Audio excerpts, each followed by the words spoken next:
Ayun mga kaibon, so may masama tayong balita ngayong araw paggising natin. So, ayun mga kaibon, pumatay yung parrot natin. Kawawa naman. Parang ang nangyari mga kaibon, naipit yung tuka niya dito. Ayan o. Hindi na siya nakaalis. Kaya nakasabit siyang ganyan mga kaibon o.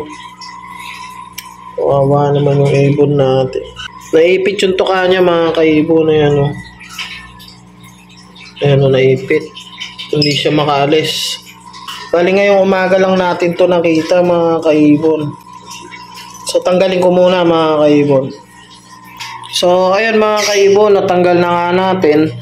So bali naipit yung tuka niya dito mga kaibon, dito sa bell na to.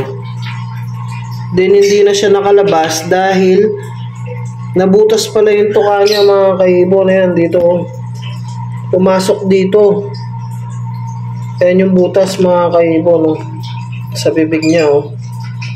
Kaya pala hindi siya nakaalis mga kaibon. Ayan. Oh. So pumasok to. Itong bakal na to dito sa may bibig niya mga kaibon. Nabutas. So nakakapanghinayang talaga mga kaibon. Oh. So sa tagal nating naghintay na magkaroon ng gantong alaga mga kaibon, and then ganito pa yung mangyayari. So nakakapanghinayang mga kaibon, no. So siguro may pagkakamali din tayo mga kaibon dahil yung mga linagay nating toy, pero hindi naman pumasok sa isip ko na magkakaroon siya ng problema sa mga ganyang laruan mga kaibon. Dahil nga ganyan naman yung mga binibigay ng mga ibang nag-aalaga and then yung mga nabibili. So ganyan din naman talaga yung design mga kaibon. So aksidente lang siguro talaga yung nangyari mga kaibon. So siguro sa paglalaro niya hindi niya napansin, pumasok talaga yung bibig niya, yung tuka niya. So ganyan ang nangyari mga kaibon. Medyo masamang balita ngayong araw mga kaibon. Pero kukunin na lang siguro natin yung personal ring niya mga kaibon para remembrance na lang din sa atin.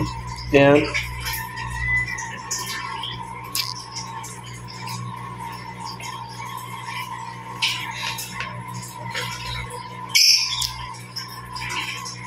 So ayan mga kaibon, wala na akong alam sabihin talaga.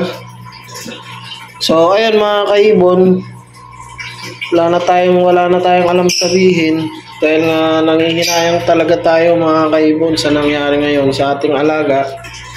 So ayun, until next video na lang mga kaibon.